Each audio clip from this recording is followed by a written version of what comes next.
Evan with Green Thumb Lawn Care here. We're at a potential customer's house we're going to refer to as Mr. KR.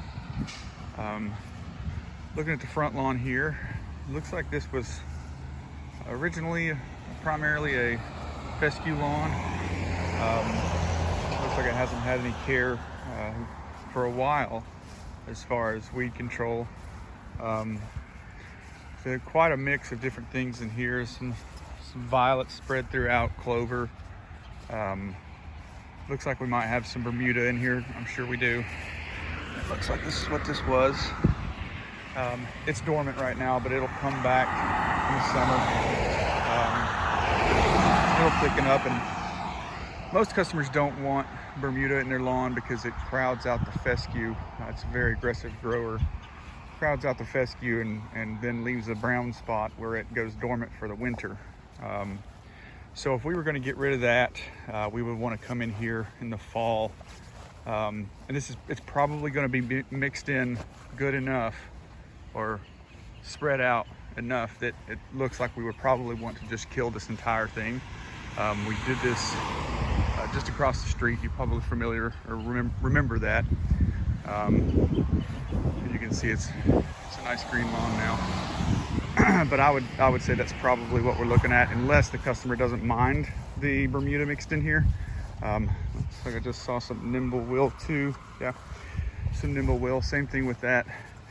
It browns out, goes dormant in the winter to summer grass. So there's some fescue in here. There's a few other grasses in here. Looks like maybe some bent grass. I'm sure there's bluegrass mixed in here as well. We'll be able to tell a lot more as the season goes on, just to see how far spread these summer grasses that are going to come back up when it gets warm. We'll be able to see, have a better idea of the situation. Okay, kind of the same thing along the front here. Lots of just basic weeds, nothing too hard to kill other than that Bermuda. So again, if you wanted us to take care of that Bermuda, we would need to come through late summer and kill it all, and then seed in the fall and just get a fresh start. I think this back area has a lot more fescue in it. Nice little oasis back here with these trees. Okay, yeah, we've got a lot more fescue going on here. I don't see much signs of Bermuda up on this hillside, but I would suspect it's probably going to be out here where it's good and sunny. So we'll work our way around the back here.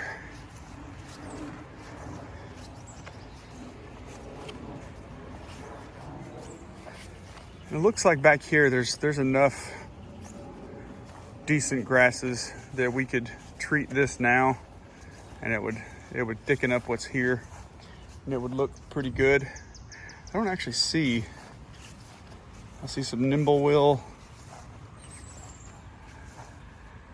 There may be some Bermuda in here. It's just not as evident. Again, we would just need to wait and see what comes up when it warms up. All right, we'll work our way around the side here. Again, quite a bit more good grasses in here, fescue mixed in. There's a lot of clover. Looks like I can see some evidence of some old summer weeds. Maybe some Dallas grass or Johnson grass. That might have been what that was. Again, we won't know fully until it comes in. Same thing here. So this is a really good potential lawn for just the complete makeover. Just wipe it out, start fresh. Unless, like I said, the owner really doesn't mind the brown out in the winter, and then we can just feed what's here, get rid of all the broadleaf weeds, and just help it thrive as good as it can. So the property line on this side would be a little, I would have a question about that, just where it's at. Can't really see what would be the property line here. The other side is, I know that the other side we do their lawn as well. Yeah, so just that one question of property line, and the owner's supposed to be here soon, so I'll get an answer from him and take some measurements, take some core samples, send it off to our prescription soil analysis lab, and they send that back to us and basically write us a prescription for what the soil needs to be as healthy as it can to sustain a beautiful lawn, and we'll get that started. So it's Evan with Green Thumb out.